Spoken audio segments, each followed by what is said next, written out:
Bom dia a todos e a todas. Bom dia, vamos? Bom dia. Primeiro eu quero agradecer muito a oportunidade de poder falar nessa nossa plenária. Eu acredito que é um evento muito importante para nós, porque é o primeiro grande evento que nós estamos fazendo como partido no pós-eleição. Então é um momento, depois de muita reflexão, de muito pensamento, podemos estarmos aqui refletindo sobre nós mesmos, nosso papel nesse contexto político brasileiro e o contexto político brasileiro tão difícil que nós estamos vivendo. Então, estou muito agradecido de poder falar. Queria saudar a todos no nome de Pedro Ivo e da Laís, que são os nossos porta-vozes, em nome do senador Randolfo, que ainda não chegou, mas toda a nossa bancada, os nossos parlamentares.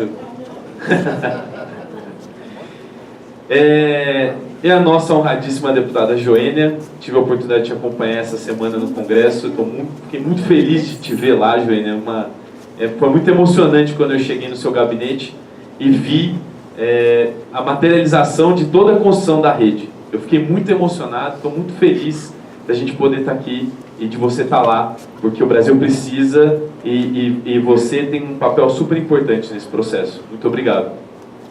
Queria também saudar minha companheira Carlota, que era para estar aqui com a gente, mas infelizmente perdeu o voo, mas que tem acompanhado também nesse processo no pós-eleição. E o Giovanni Mocos, que foi um dos caras que ajudou muito nesse processo da construção de noites, companheiro de noites não dormidas, para a gente estar aqui também fazendo esse debate. Por fim, queria saudar muito a Marina, nossa mantenedora e realizadora de utopias. A coragem e o trabalho que você tem tido, que teve na eleição e continua tendo até agora, Marina. Você é uma inspiração para nós jovens e os jovens há mais tempo também. Pode ter certeza disso.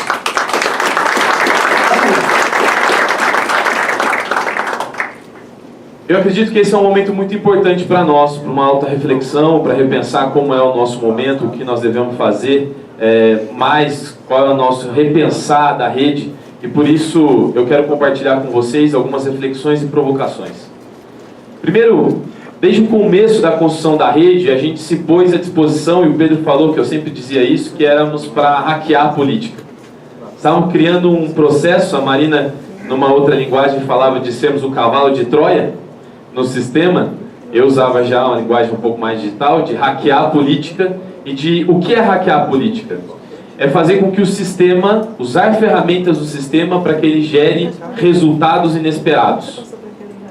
Era inesperado nós termos uma candidatura e uma deputada federal eleita indígena, a primeira eleita do Brasil. Isso nós hackeamos a política. Mas infelizmente é constatado para nós, em qualquer conversa que fazemos sobre a nossa estrutura da rede, que de certo modo também fomos hackeados pelo sistema. Nos deixamos hackear pelo sistema. Em alguns lugares em que pessoas que ocuparam a rede foram pessoas que não tinham afinidade programática com a gente. Nós tentamos ser de um tamanho maior do que nós tínhamos condição de ser, numa afinidade programática que a gente queria apresentar para a sociedade. Nós, às vezes, nos perdemos e deixamos nos reproduzir dentro do nosso debate interno como os partidos tradicionais fazem. Nisso nós fomos hackeados. Termos consciência sobre isso nos faz poder mudar a nossa postura. Mas ao mesmo tempo, ver a quantidade de partidos que se abriram para candidaturas cívicas, movimentos que se formaram. Gente, quando a gente começou a falar de formar um partido político e não botar nome de partido, Marina, davam risada da nossa cara, agora virou moda. Nós tivemos uma tarefa inglória até agora. Nós criamos coisas, o sistema nos negou, depois absorveu coisas que a gente criou, executou melhor que nós e tentou nos expulsar. E nós não temos alcançado a primeira etapa da cláusula de barreira. Foi um golpe muito duro, muito duro.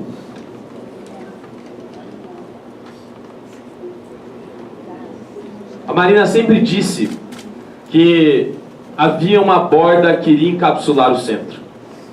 Existiam movimentos no entorno da sociedade que iria encapsular o centro que estava defasado e atrasado, que a gente chamou de velha política.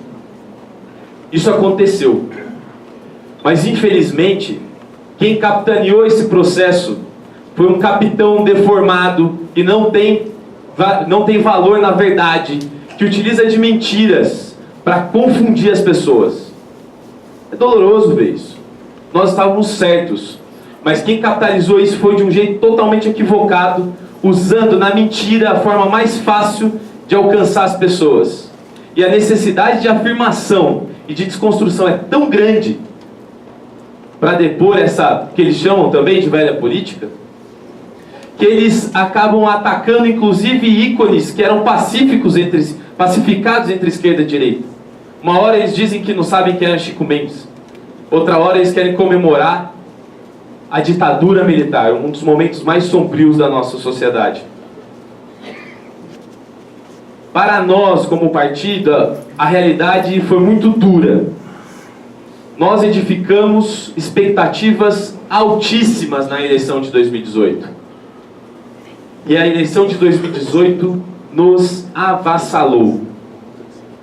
A sociedade brasileira contaminada por uma série de processos. E nós, também, pelos nossos erros, fomos avassalados.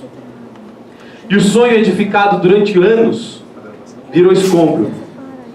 E no pós-eleição, ficamos perambulando sob a poeira dos escombros, meio que sem rumo. Aos poucos, desde a eleição até agora, fomos percebendo que nem tudo havia sido perdido na rede. Apesar de não termos alcançado a cláusula de barreira, elegemos a primeira deputada federal indígena do nosso país. Isso não é pouco. Apesar de 2 senadores que foram eleitos pela rede terem migrado de partido logo após a eleição, diplomamos 3 senadores que figuram como os 3 melhores quadros daquele Senado Federal. E nós temos que ter muito orgulho disso.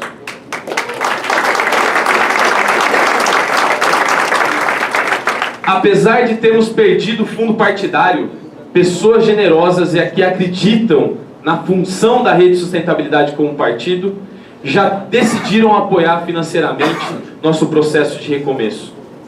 Apesar de não termos mais tempo de televisão, temos visto nos estados pessoas querendo se filiar à rede, inspiradas pelo propósito que nós apresentamos na eleição de 2018.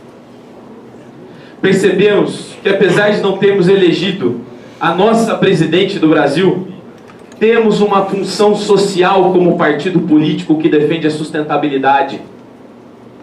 Porque hackear a política é acreditar na política e sermos um polo moderado, que não a nega, mas que agrega valores como a verdade e a justiça.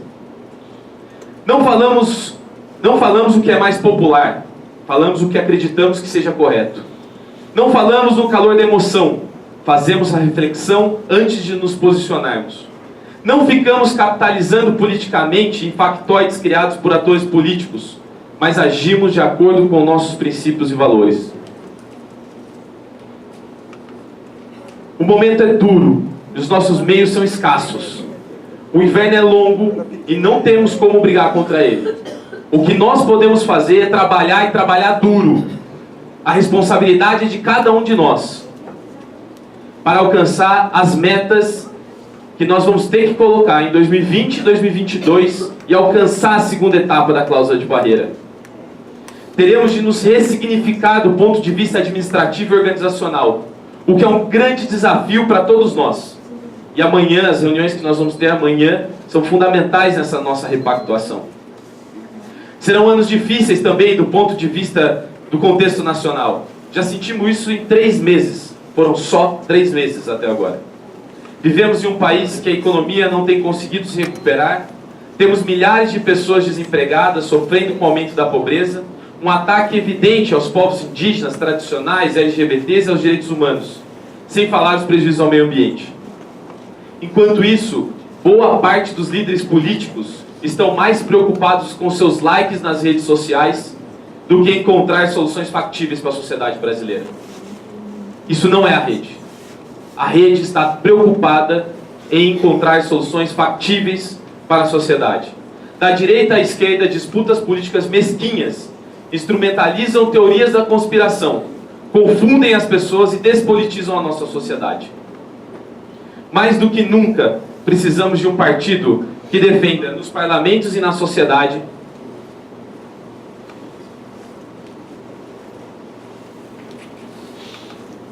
propostas e ações para um Brasil economicamente próspero, politicamente democrático, culturalmente diverso, ambientalmente sustentável e socialmente justo. O sistema fechou a porta para nós. E essa não é a primeira vez. Quem coletou assinaturas em 2013 se lembra do sentimento do que era correr 600, 700 quilômetros para ir até um cartório eleitoral e recolher uma certidão de 15 assinaturas, com 20 que estavam evidentemente válidas, e mesmo assim continuar. Em 2013, o Tribunal Superior Eleitoral disse que nós não podíamos disputar a eleição mesmo tendo as assinaturas. Ali o sistema também se fechou para nós. E o que nós fizemos? Nós nos reinventamos. E a Marina, num dos atos de maior generosidade política da história recente do nosso país, decidiu ser vice de Eduardo Campos. Nós nos reapresentamos para a sociedade. Depois da morte prematura e triste do nosso candidato a presidente, Marina assumiu com muita honra e garra a candidatura. E o que o sistema fez? Usou de suas armas e artimanhas mais pesadas para desconstruir a história e a trajetória de Marina.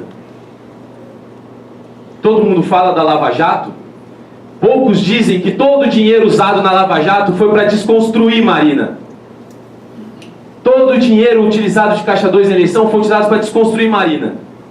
Em 2015, arrasados nós estávamos, sangrando nós estávamos com as mentiras. E o que nós fizemos? Decidimos registrar a Rede de Sustentabilidade como partido. Nós nos ressignificamos mais uma vez. Muitas outras vezes eu poderia citar de histórias de prefeitos, vereadores, gente que disputou a eleição e que o sistema se fechou para nós. E agora, 2018, nós não alcançamos essa maldita cláusula de barreira de primeira etapa para nós. Mas isso é mais uma vez que o sistema fecha a porta para nós.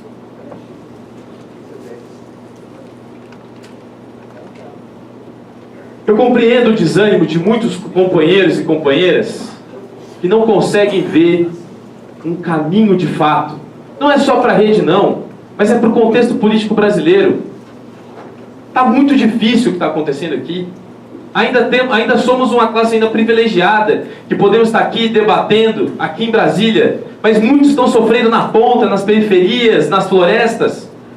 Eu entendo o desânimo, mas é responsabilidade nossa, que colocamos esse partido de pé, também apresentarmos para a sociedade uma continuidade, apresentarmos para a sociedade soluções reais. O sistema tenta nos fechar, nos castrar, nos expulsar. E sabe o que nós vamos dizer para eles? Nós vamos continuar, nós vamos persistir, nós vamos nos ressignificar. E nós vamos continuar apresentando as nossas propostas na eleição em 2020 e em 2022. Vamos persistir. Porque quando a gente olha para o Congresso, a gente consegue enxergar focos de esperança. E na sociedade também. Não seremos nós que vamos dar todas as respostas, mas nós podemos ajudar a adensar quais vão ser as saídas, seja no Senado, seja na Câmara, seja nos parlamentos estaduais, seja por meio das nossas lideranças, moderadas, com responsabilidade com a verdade, e não só com as redes sociais. Para nós, talvez nunca tenha sido tão difícil, mas talvez nunca tenha sido tão necessário nos unirmos, fazermos um esforço e continuarmos, porque nós não podemos desistir do Brasil e nós temos que trabalhar muito, porque só existe o que se faz. Muito obrigado.